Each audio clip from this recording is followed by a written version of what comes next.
For this last class, I thought that rather than trying to add some more specifics as to things that are new, I'd finish with some rather general remarks. Obviously, the history of philosophy is not yet finished. It's an obvious statement which may sound a little bit odd when we're finishing the history of philosophy, of course, that it's not yet finished. Because history is going on. So let me try and characterize briefly some salient things about philosophy as it is today, while at the same time looking towards the future. Since those of you who have a continuing interest in philosophy will be most interested in it in the future. And while we can't predict the future, we can at least prepare ourselves in anticipation for what might be.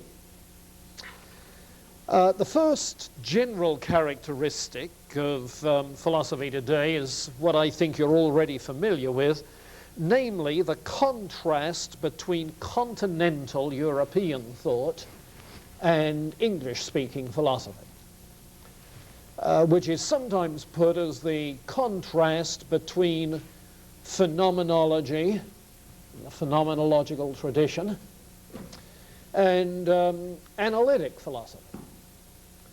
The thing, however, is that just as empiricism has been broadened so that the narrow sense of empiricism that you get in Mill and Russell no longer applies, thanks to the broadening, loosening up that took place with ordinary language and other things, so the term analytic is now extremely loose. So that it no longer refers simply to Russell's logical analysis, or alternatively to ordinary language analysis, but analytic philosophy is now simply virtually any philosophy that tries to analyze concepts and analyze arguments, and in that sense to think in more detail. I remember doing a paper for a philosophy conference out at Northern Illinois a few years ago, and one of the men out there, Mason Myers, saying to me in the light of the paper, well, you are an analyst. And I'd never thought of myself as an analyst, but I was trying to think my way through some puzzling things, and I guess in his book that made me an analyst. So the terminology nowadays is much looser in that regard. They are different philosophical styles.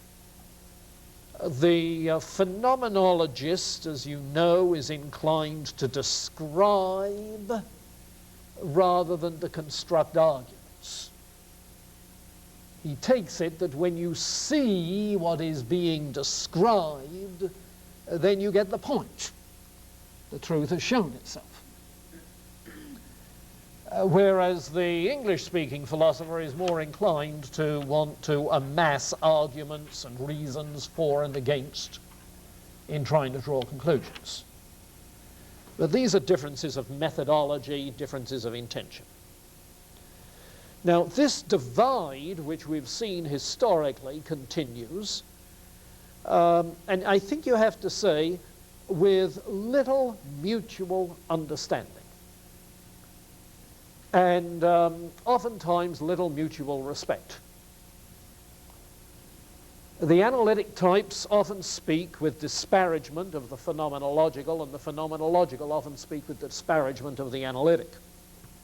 A pathetic situation. In fact, in the Eastern Division of the American Philosophical Association, Eastern Division being, or what should we say, Pennsylvania and East, it's become quite politicized, so that you have really a very split, divided profession. And this, despite the fact that there are some notable individuals who succeeded in keeping a foot in both camps. One such is Richard Rorty, whom we've mentioned before.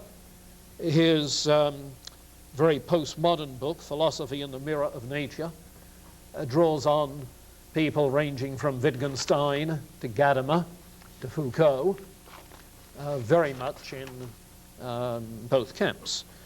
And at the other end of the country, Hubert Dreyfus, D-R-E-Y-F-U-S, Hubert Dreyfus at Berkeley, likewise seems to succeed in keeping a foot in the two and being able to interact and work with people in both traditions. But most philosophy departments in the United States are overwhelmingly analytic in some sense or another, some broad sense, with perhaps one token phenomenologist. And there are some exceptions to that. There are a few departments that are overwhelmingly phenomenological, perhaps with a token of an analyst or two. The overwhelmingly phenomenological that come to mind immediately, one is Duquesne University in Pittsburgh. Another one is State University of New York at Stony Brook. There are some who try to hold up both ends.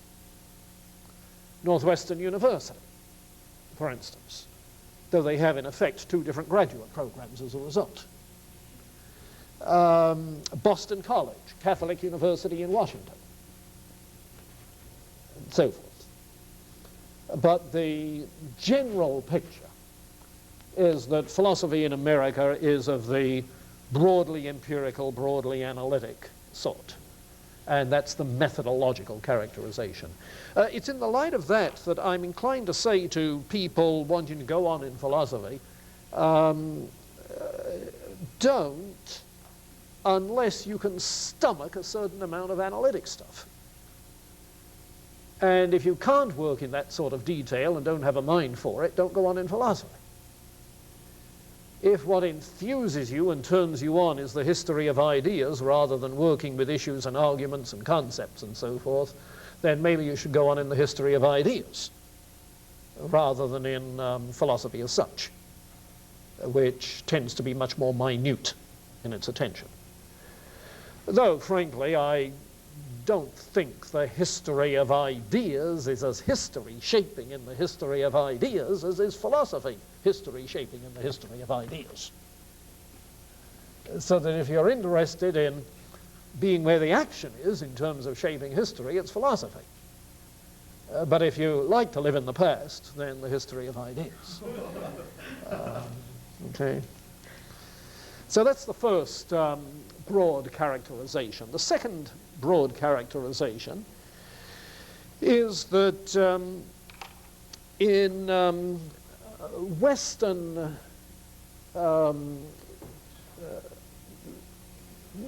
thought, and it's sort of hard to define what you mean by Western now. A year or two ago, we meant west of the Iron Curtain. Yeah, let's still mean it that way. Western Europe and Anglo-American philosophy, in terms of general position, is largely scientific naturalism. What in pop terminology is secular humanism. Now, when I say scientific naturalism, I mean, of course, orientation to scientific knowledge as the bona fide variety, and philosophical naturalism. And philosophical trend throughout the university world in the West.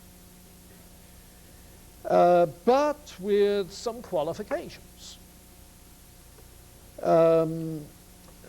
Christian theism is the dominant philosophy in philosophy of religion, without a question.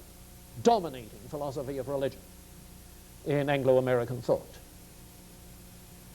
That was not so 20, 30, 40 years ago. It was so at the turn of the last century. In between, of course, the secularization process increased. But I remember in the 50s being at an American Philosophical Association convention in St. Louis, where a young Catholic layman, chip-on-shoulder type from University of Pennsylvania, whose name was James Ross, gave a paper called A Scotist Argument for the Existence of God. And everybody tried to take him to pieces and pick holes in the argument, and he resisted them all. And as the audience was leaving the room, I heard one philosopher say to another, "There must be something wrong with it. I can't see what it is, but it couldn't possibly be true." Now, that was characteristic of the 50s. In, I would say, 10, maybe 15 years after that, in the same hotel in St. Louis, at another meeting of the American Philosophical Association, I was chairing a panel discussion of 3 individuals in the philosophy of religion. George Mavrodis, University of Michigan, evangelical. Dick Pertil of West Washington State University, Catholic layman. Stan Kane of Miami in Ohio, evangelical background. Here were 4 of us, confessed Christians, conducting a panel discussion on the problem of evil, and crowded out. That could not have been in the 50s. Today, nobody would even remark about it. It's simply the thing, and everybody knows it. The philosophy of religion is the cutting edge of the discipline is being defined by Christian thinkers, Catholic, Protestant, including evangelicals. And in the last, about 7 years, 4 of the presidents of the Central Division American Philosophical Association have been did I say evangelicals? Have been Christians. In some cases evangelicals. Alvin Plantinga, William Alston, Alan Donegan, a few weeks ago, Nicholas Walterstorff. And this wouldn't have been heard of back in the 50s. So this qualifies the thing. One hopes, and here's looking towards the future, one naturally hopes that this type of Christian presence in philosophy extended as influentially in other areas of philosophy as it does in philosophy of religion. Now, it's there in metaphysics and epistemology, because philosophy of religion gets you into metaphysics and epistemology. It's there in ethics. But in those other fields, it's simply not as dominant as it is in philosophy of religion. The dominance is still scientific naturalism. The influence of people like Quine.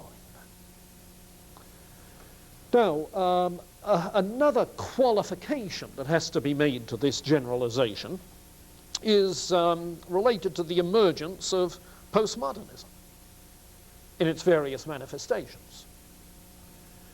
The manifestation of anti-realism in philosophy of science, anti-realism in ethics, anti-realism in epistemology, Richard Rorty and company, and anti-realism in religion, but much more in theology than in philosophy of religion. That is to say, there's more anti-realism among professional theologians than there is among professional philosophers of religion. So that in a number of universities, Christian orthodoxy is much more in evidence in the philosophy department than the theology department. And you find some historians saying that there is more theology being done by philosophers these days than there is by theologians. But Postmodernism then, with its various manifestations, including the pluralism of religious thought, is certainly in evidence. Whether it will seriously challenge the dominance of scientific naturalism remains to be seen. I personally don't expect it to. And I don't expect it to because postmodernism, pluralism, anti-realism, relativism are simply old hat with new trim. At this, it's Easter resurrection. That is to say, we have a long, long history of skepticism and relativism in epistemology, going all the way back to the pre-Socratics. Basically the same position reworked in contemporary form with tremendous epistemological, philosophical resources to the contrary. So I don't expect this postmodern relativism and anti-realism to become dominant. I do expect that it will be the key issue for the next decade, perhaps 2 decades. But I don't expect it to be a takeover in any sense. There are some other recent developments that are likely to remain and grow. The interest in metaphysics, which I was talking about last time, as it has grown out of developments in philosophy of language. I'm inclined to think that the developments in metaphysics will be self-sustaining rather than being sustained by philosophy of language. A philosophy of language is the sort of thing you need to get going after people have been telling you that metaphysics is meaningless. But once you get going, it becomes self-sustaining. You don't need a lot of work in philosophy of language to keep sustaining it. So I expect that metaphysical development to keep going with particular emphasis on mind-body relationships, mind-body problems. Where a lot of work has been going on, and where mind-body dualism has some very articulate philosophical defenders, like Richard Swinburne, who was here on campus just a couple of years ago. Changes in ethics as well are likely to continue. One of the very significant changes as a result of the activism of the 1960s was a return to applied ethics. Why a return? Ethics was discussed in applied terms through the course of history, and certainly by people like Bentham and Mill. Well, what has intervened is the meta-ethics discussion. The sort of thing represented by G.E. Moore's Principia Ethica, where he started asking what is the meaning of the good, and developed his intuitionist position. The meaning of ethical terms. And then, of course, that was just reinforced by A.J. Ayer's declaration that such terms have no empirical referent. So that if they have no empirical referent, then moral judgments have no factual significance. And in overcoming that, essential again to give attention to meta-ethical concerns. What is the meaning of our ethical terms, if indeed they have meaning?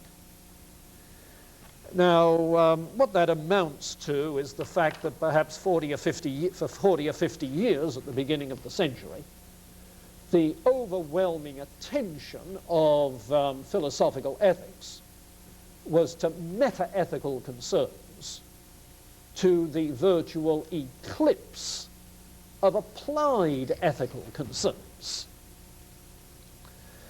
But partly because that hurdle was overcome,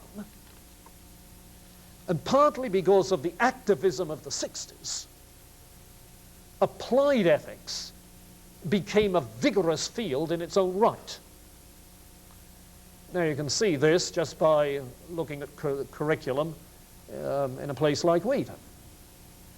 Back in the 50s, there wasn't an applied ethics course in the college, to our shame. The 60s hit us, I suppose as a result of that, like a ton of bricks.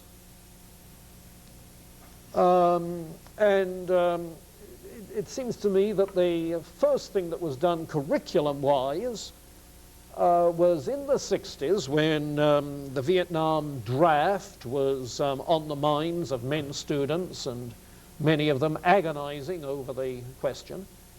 I started teaching a course called War and Christian Ethics, out of which came an anthology that you may have noticed in the bookstore, which went out of print, but over the Gulf War came back into print again. Publisher was on his toes. But as the Vietnam War died down, that course was enlarged into a course we called Social Ethics, which is now Ethics, Law and Society.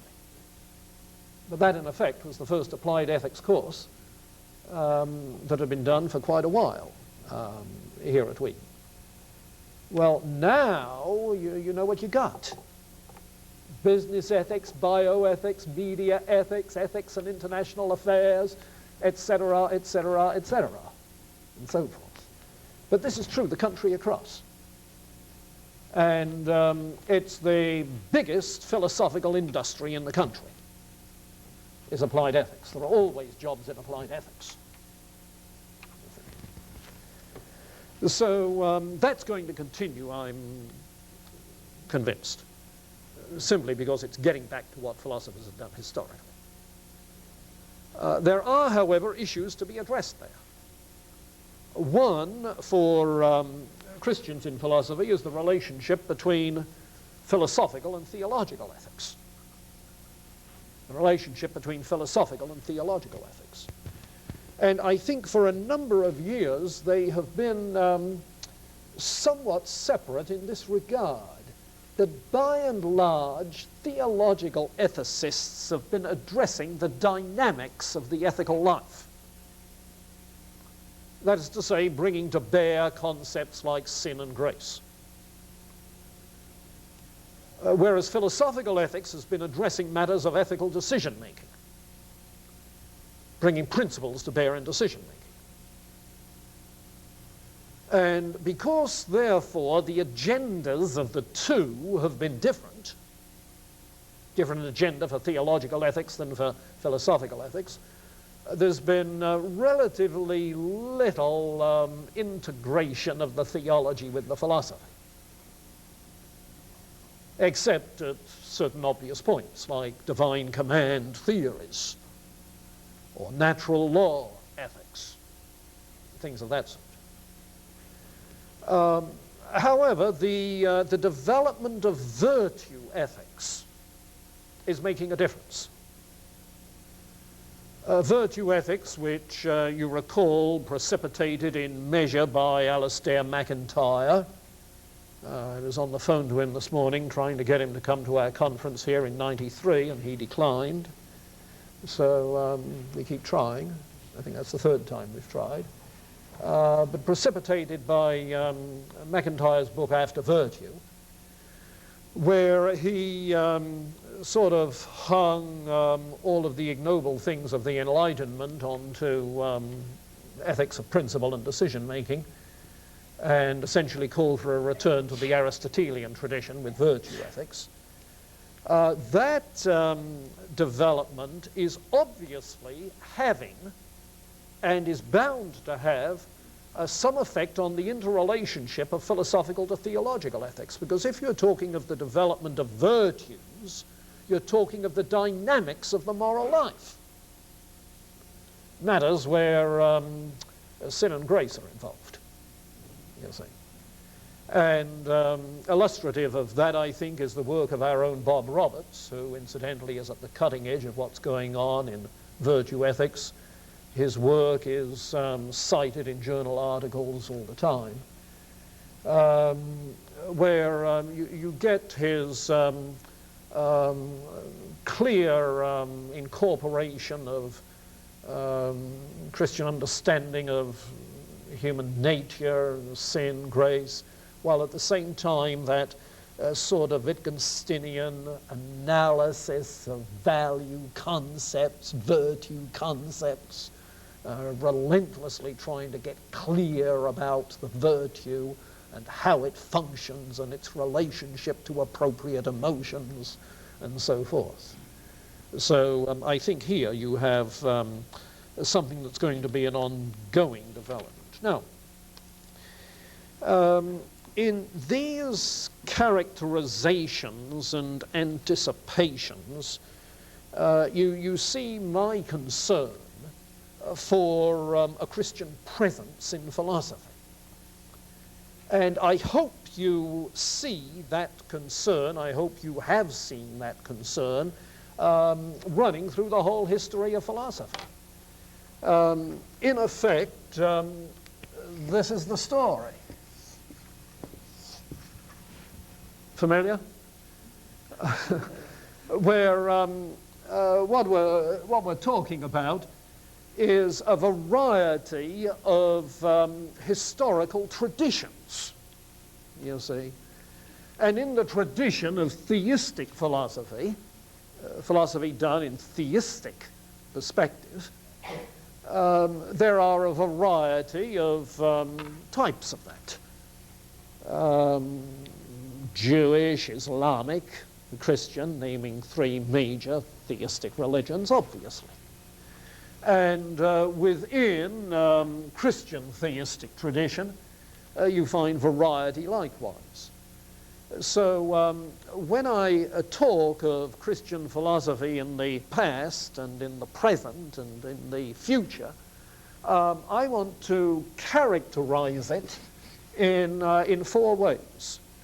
One as a perspectival tradition. Maybe that's two ways right in itself. Tradition in the sense there's an ongoing history of Christian thought in philosophy. And I use that word intentionally. Sometimes Christian philosophers have given the impression that you do philosophy bracketing your theological beliefs. Bracketing your own attitudes and values and concerns. I think that's not only inhuman, I think it's impossible for humans. Bracketing, that phenomenological device, remember? Bracketing, suspending judgment, something that Descartes attempted, just is never completely possible. It wasn't for Descartes, it wasn't for Husserl. To take a completely neutral position, to be completely neutral, when in your heart of hearts you're not, is self-deception. And so it seems to me that the path of intellectual honesty is to fess up. That is to say, to be quite straightforward about where you are coming from, to admit it. To see where that does influence your thinking, to see where other people's positions influence their thinking, make allowances accordingly. When the two coincide, well and good, you have some agreement. But it's possible for two people to believe the same thing for different reasons. So I'm talking then not of working on a neutral basis. Some people use the term presupposition. Now, to me, the term presupposition connotes premises for deductive arguments. A presupposition is sort of a foundationalist premise, except that if it's a presupposition, it's not an indubitable foundation, you see. Well, insofar as that foundationalist model of deductive systems is connoted, at least, perhaps denoted, but at least connoted by the term presupposition, I don't want to speak of Christian philosophy as working with Christian presuppositions. I would rather say perspective.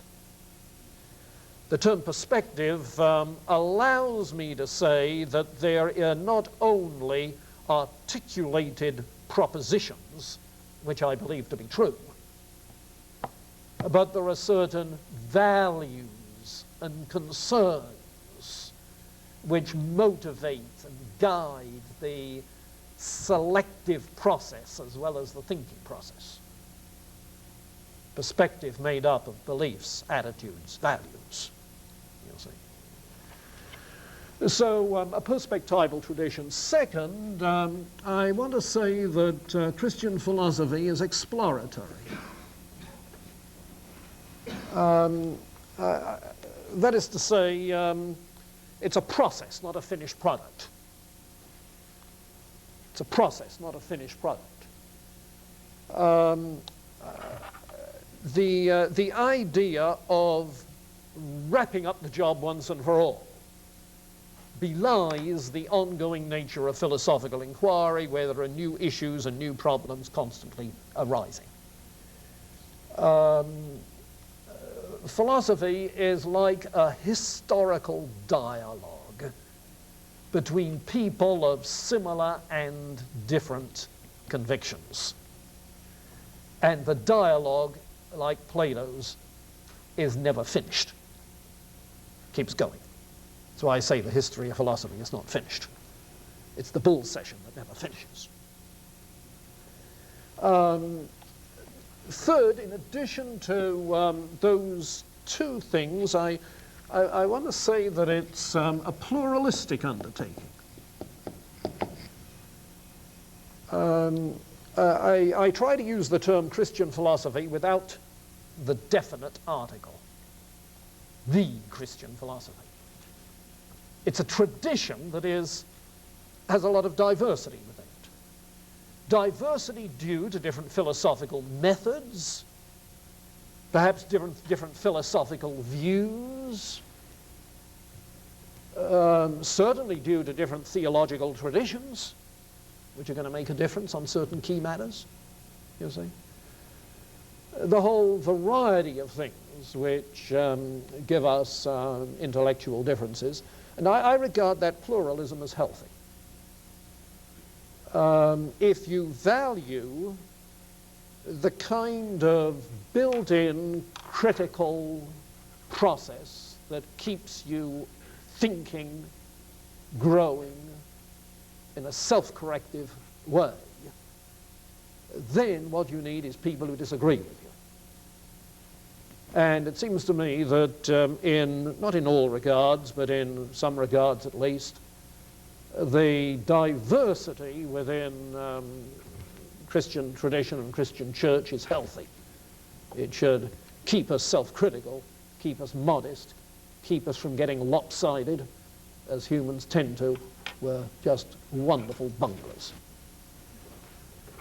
So pluralistic. And then I want to add holistic.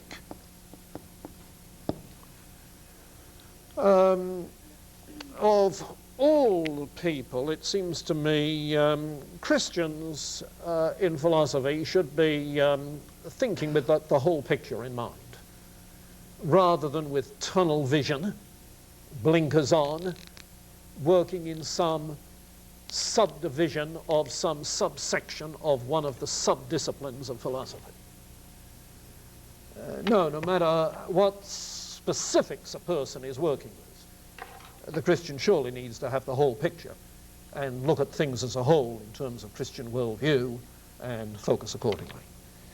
That, it seems to me, has a number of values, not the least of which is the the way in which it is likely to guide the selection of what you work on, what a philosopher works on. Let me draw the analogy to your decision as to what you're going to do after commencement. The question some of us nag you with from the moment you declare a major. That's basically a question you have to address within the context of Christian worldview. The stewardship of your life and gifts in terms of what could be strategic, so forth. And I remember a panel discussion I was on, the Society of Christian Philosophers, a few years ago, at a meeting in D.C. Alvin Plantinga was on the panel, and we were each of us asked to talk about how Christianity influences your philosophy. And Plantinga got up and said, well, I think its influence is first and foremost in what I select to work on. What is the problem I'm going to address? The strategic problem in terms of the overall nature of a Christian worldview. And I think that's likely the case. Now, that does have some unfortunate consequences if that's the only consideration. Namely, if you advertise a position in philosophy, as we've done so recently, and begin to amass these piles and piles of letters of inquiry and vitae and all the rest of it, you find that 90% of them are in philosophy of religion, which is what we don't need help in at this junction. So that it seems to me the stewardship question has to be not only in terms of what is strategic for Christian thought, but what is strategic for Christian thought in the whole enterprise of Christian philosophy at this juncture of history. You see, the much larger picture. And so I had urged some of you to think of moving into metaphysics, philosophy of science, and what is I think, the most neglected of all the philosophical fields, aesthetic theory. Aesthetic theory. Yeah.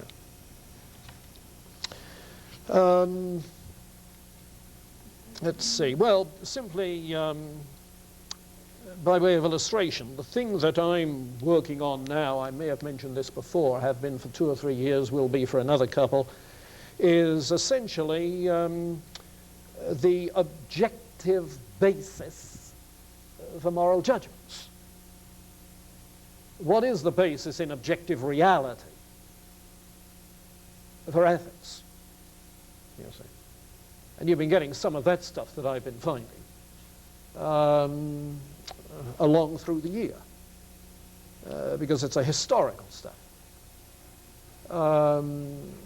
I would like to think that the last time I teach this course, probably a couple of years from now, I'll be able to incorporate all that I found in it, but probably not. So you'll have to stay tuned on that one. This course will be different before I'm through than it is now, simply because of the things which have to be done. Well, the future then of philosophy is indeterminate. It's still in the making. And I think the last thing I want to say before we take, if you wish, the 15 minutes for discussion, is that what the future of philosophy holds depends in part on people like you. And I'm serious about that. Over the decades that I've taught part or all of this history of philosophy course, the you in the class have gone on to do all sorts of things. There are college presidents. There are seminary professors. There are people who've been publishing philosophy now for 20 or 30 years. There are people outside of philosophy like Mark Knoll, Roger Lundin. people who, through their work, are shaping the history of Christian thought and in some aspects of the history of broader thought. That's what history is made of. History is made by people like you see. It's ordinary people like us who, with the stewardship of the gifts that we have, contribute in some measure to making the history of philosophy and to making the history of our days. So I don't know how else to finish a course like this, but with comments like that on philosophy today, ... and tomorrow, ... leave you to fill in the dots. Dotty people that we are. Okay, 15 minutes, questions, discussion. Yeah. I wonder if you could help me just reconcile a couple things. You mentioned when you were talking about postmodernism and relativism that it's really something all that's kind of present. Yeah. And also, it seems like you said that before that the more you get a lifetime in something that's not really including you, but just New versions of old things. Right. But you say that the dialogue isn't done and it's still has to go and there's always new things happening. What exactly is new? Are we ever going to find anything? Yeah, you see, what's old is the givens of the various traditions. What's new is what comes in along the way. Can you give an idea of what Yeah. might be a different? Yeah. If one of these traditions is theistic tradition, and another one, cut the cake differently today, is a relativist tradition, okay, to get the postmodernism into it, is a relativist tradition, what's new? Well, the relativism of the sophists differs somewhat from the sophists and the Greek and Roman skeptics. The sophists and the Greek skeptics, okay, differs somewhat from the skepticism of David Hume, differs significantly from postmodernism. Now, why does it differ and how? Well, get the comparison in these two, first of all. I remember reading a book written in the 18th century called Evenings with the Sceptics. Sounded like a cozy sort of volume.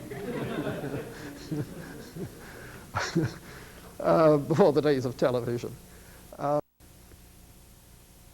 But it was filled with references to Pyrrho of Elis and Carneades and all that much.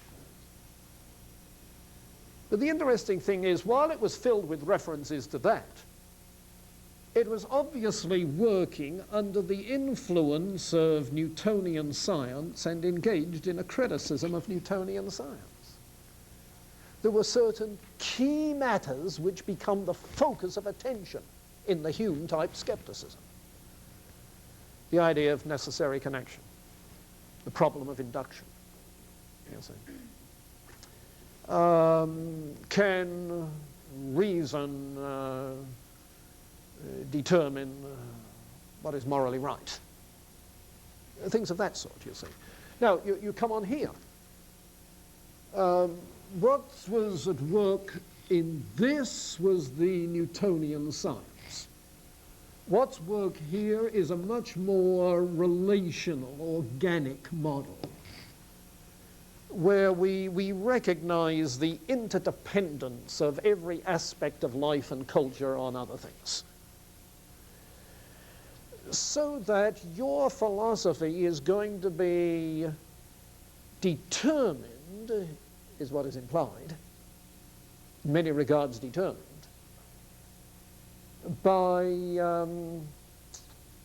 your race, your sex, your socioeconomic class, you see? Simply because of the interrelatedness of things in this organic model. Do you see another model happening Emerging? Yeah. I don't know. A few years ago, I used to think that there was a fourth one emerging that I called a personalistic model. I was thinking of the Scottish philosopher John McMurray, who now is virtually unheard of, so I don't talk so much about it. Wishful thinking. But John McMurray did a book called The Self as Agent, and another one called Persons in Relation. Number of other things.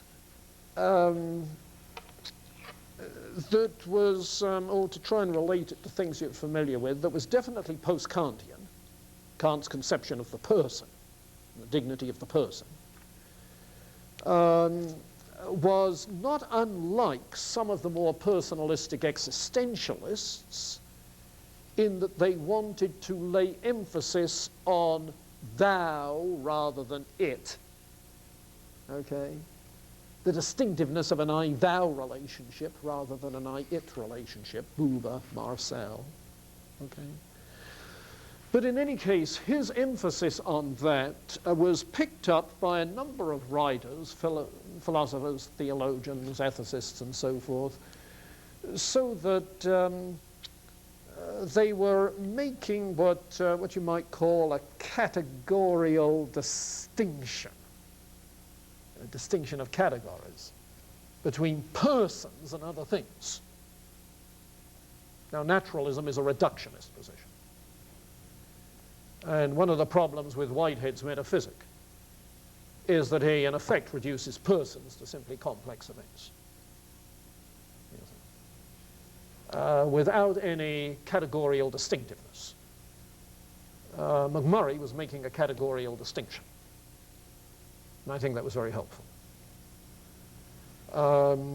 Writers influenced by him, there was a theologian, a New Zealander, Robert Blakey, wrote a book called,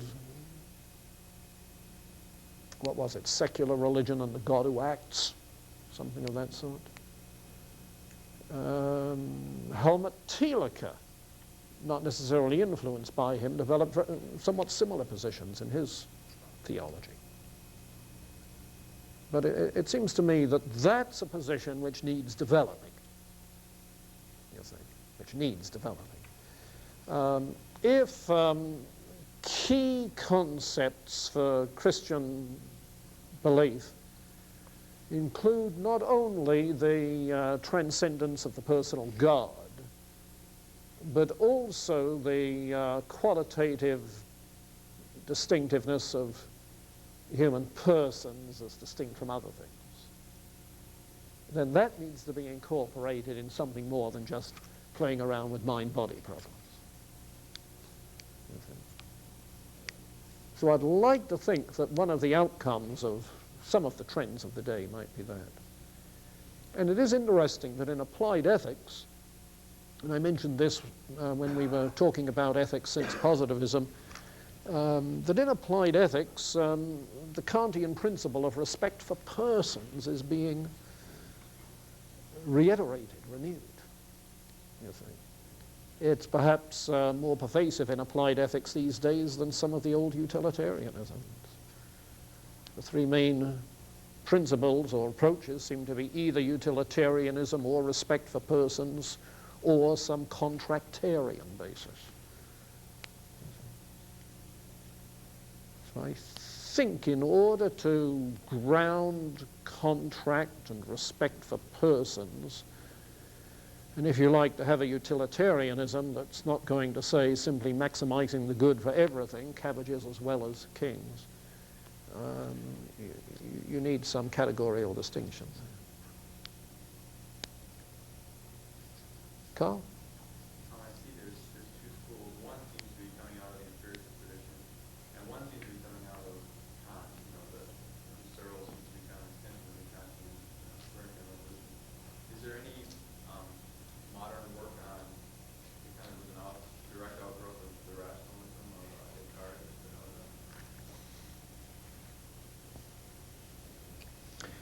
In terms of a priori knowledge, to that extent, I think I have to say no. I think I have to say no. That is to say, innate ideas just aren't in. The a priori that's discussed these days is the a priori nature of logical truths of the form A equals non-A. Possibly a priori structures of some other sorts, but even Kantian categories, no, they are pretty well relativized, the neo-Kantian direction. So no, I think the general temper remains loosely empirical in that regards. And I think that's true in European thought as well. At least as far as a priori structures of thought are concerned. Yes. Husserl's emphasis on intentionality is not so much a structure of thought, but a structured way of relating to the other, you see. So I'm inclined to regard phenomenology as a different kind of empiricism of a broad sort that focuses more on the inner sense than the outer sense.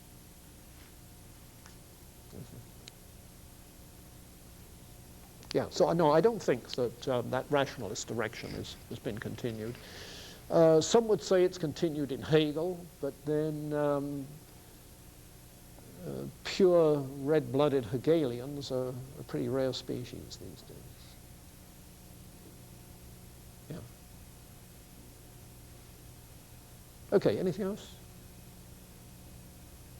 Well, let's call it a day, and we'll get your examinations by Wednesday. Did anybody not receive an examination? Come up to the office with me. I have some up there.